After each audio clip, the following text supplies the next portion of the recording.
Oh, it is December 22nd, and I am feeling the pressure.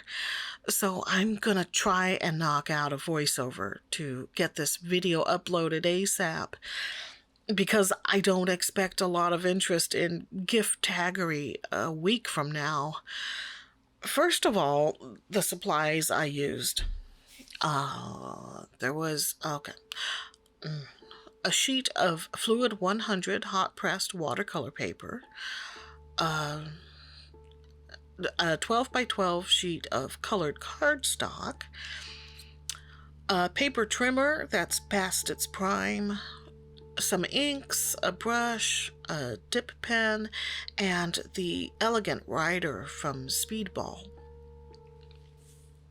Also a ruler, a 1/4-inch hole punch, some twine, and adhesive. And that was the extent of organizing for this project. I don't know why I was showing the knife like that. It's just a table knife that I filched from the kitchen a few months back, after Sarah Bailey recommended it. And it's a real improvement over the X-Acto knife I was using. I still think the glue on those fluid blocks could be improved, but the table knife works like a dream, so I won't complain too much. The next step was marking how I wanted to divide up the sheet, which in this case turned out to be 8 equal sections, measuring 2 inches by 4 inches. You'll see here the sad state of this poor paper trimmer. It's old, probably close to 25 years.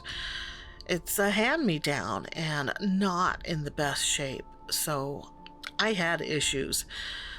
I do intend to get a replacement at some point. It's just, paper trimmers aren't cheap, especially good quality ones. I haven't done my research, so I'm not sure which would be the right fit for me. So it's on the back burner until I figure it out. Here I did light sketches with a color pencil to create the designs. There wasn't much planning before tackling this project, and I'm sure it shows. Yeah, cutting the footage was quite the job. Have you heard the phrase, flying by the seat of your pants? No reason.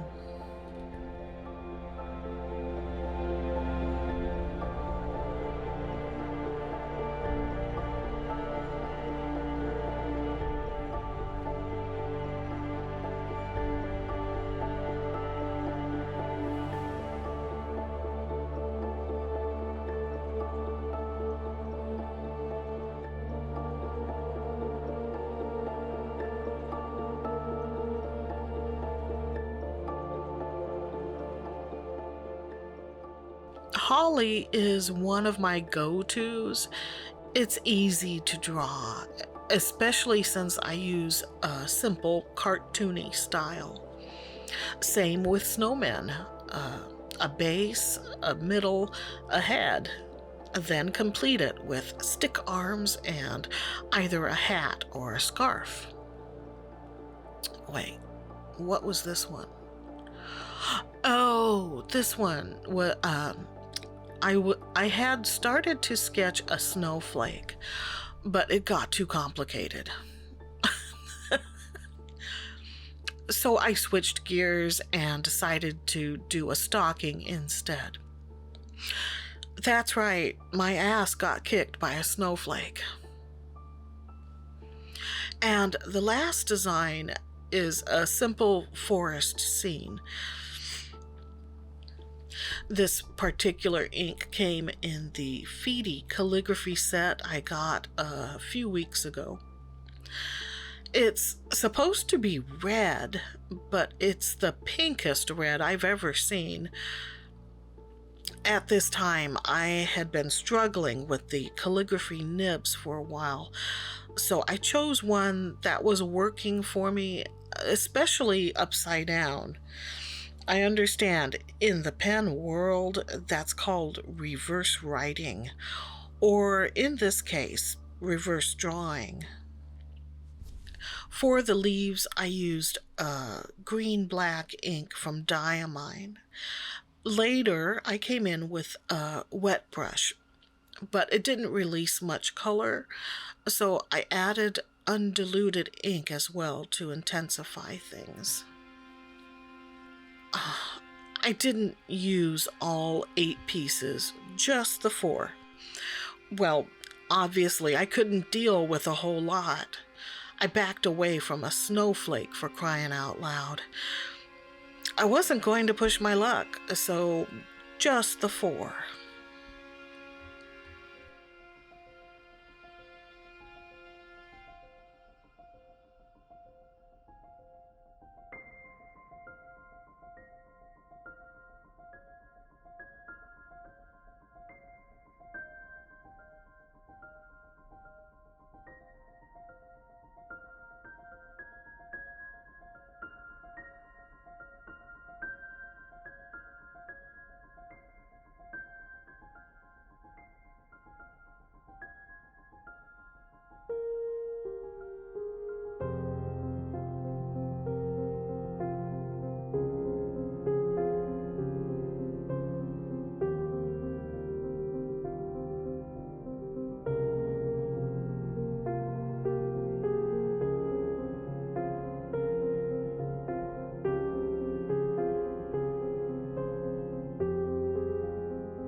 For the snowman, I used Speedball's Elegant Writer pen.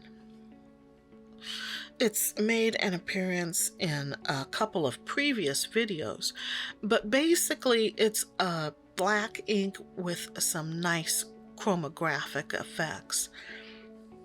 So after doing the line work, I went back with a wet brush, just clean water, like in the earlier Holly piece, but this time the results are more interesting. I do apologize for the focus issues. I said this last week as well, because the thing is, it was like a batch of videos that I had knocked out over the course of a few days. And by the time I reviewed the footage, I wasn't going to redo everything, so I had to use it. It really bugs me, so I'm sure it bugs you as a viewer too. The snowman turned out so well. If I could go back, I'd just create a series of snowman tags in various poses. Normally, we get snow in the winter, but not very much. I mean, we get excited over a couple of inches, but there have been some years where we hadn't gotten any. I'm talking about here in South Puget Sound. If you head east to the mountains, you can get all sorts of snow. Has anyone else resorted to watching live snow cams to get those winter feels? I've been checking on the ones from Leavenworth, and apparently there's a place called Santa Claus Village in Lapland. I'm going to assume they have snow year-round. I mean, they're at the Arctic Circle. But yeah, Santa Claus Village. Bucket list. For the stocking, I chose Diamine's Ancient Copper. And it wasn't the best choice. It's a wonderful color, just not wintry. But I didn't have a Christmassy red, and I wasn't going to use the feety pink again. I went back and forth with touch-ups here and there. It is fun to paint with inks, at least on a small scale such as this.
For the winter trees scene, I went with Diamine's Twilight. That reminds me of the time producer Mike and I went to the Twilight DVD release event at Walmart. No, we aren't fans of the films. We went because they were handing out free cake. I mean, we did give the movies a try, but after the second one, we gave up. I'm not slamming them. They're just intended for a younger audience, and they weren't our cup of tea. Not even Michael Sheen could keep us watching, and we're both Michael Sheen fans, but perhaps not for the reasons you might think. He's done bigger and better things, but ever since watching him riding a moped and playing darts in some movie from way back, he's always been that guy, you know, from the Dart movie, to producer Mike anyway. Personally, I think of him as that shirtless, sweaty guy, you know, from the werewolf movie. But I keep that to myself. A while back, one of my nephews recommended that I watch the 2D animated movie Klaus on Netflix, and I just did the other night. It was really good. There were two things that I wasn't thrilled about. One, the beginning felt a little slow, and two, the ending felt a little abrupt. Otherwise, it was very entertaining and a great alternative Santa origin story. And since I'm on the subject, I've found another of my favorite holiday programs streaming on IMDb TV.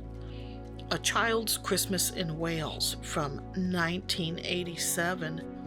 It's narrated by Denholm Elliott. Although it's sometimes been hard to find, I try to watch it every December because it's perfect for nostalgic Christmas feels. Plus, it has lots of snow.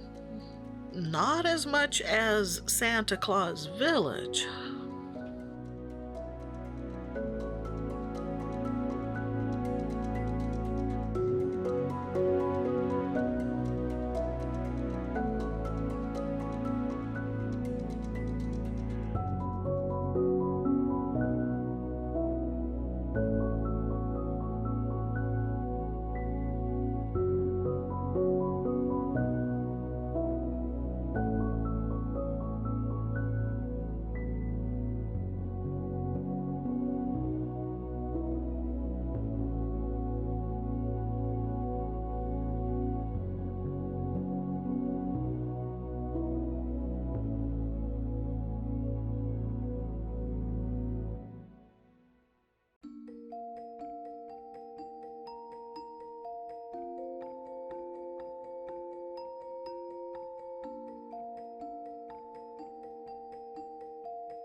Remember way back in the beginning when I said there'd be a sheet of cardstock?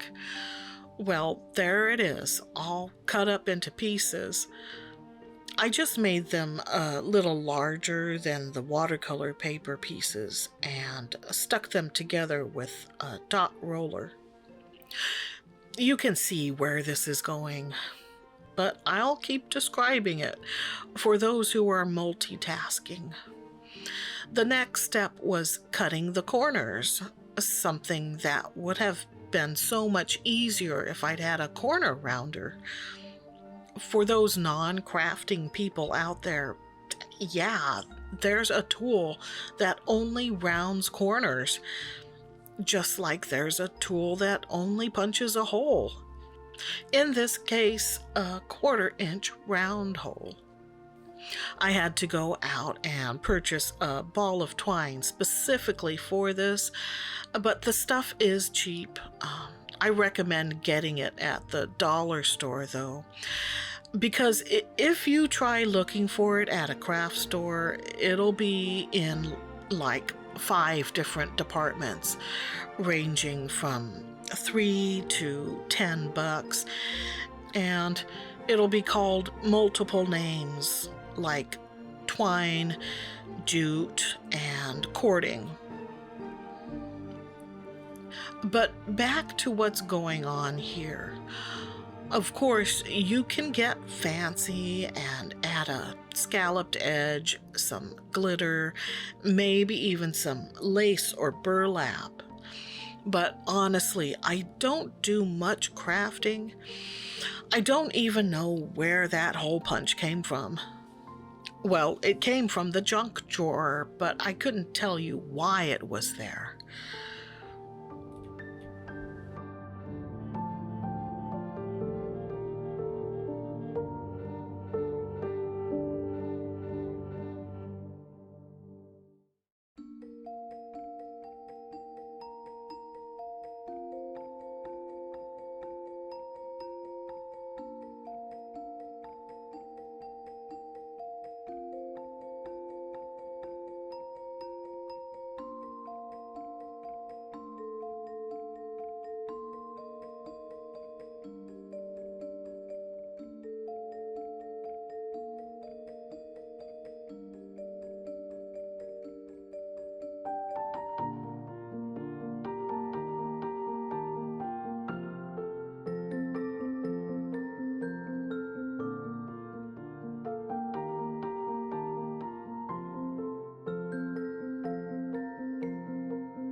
I'm so happy to share this holiday gift tag project. Gotta admit, I'm a little distracted. There's still shopping to do, gifts to wrap, cookies to bake, and only a couple of days to do it. So until next time. Oh, happy first day of winter, which was yesterday, apparently. Man, I am so behind. And stay artsy, my friends.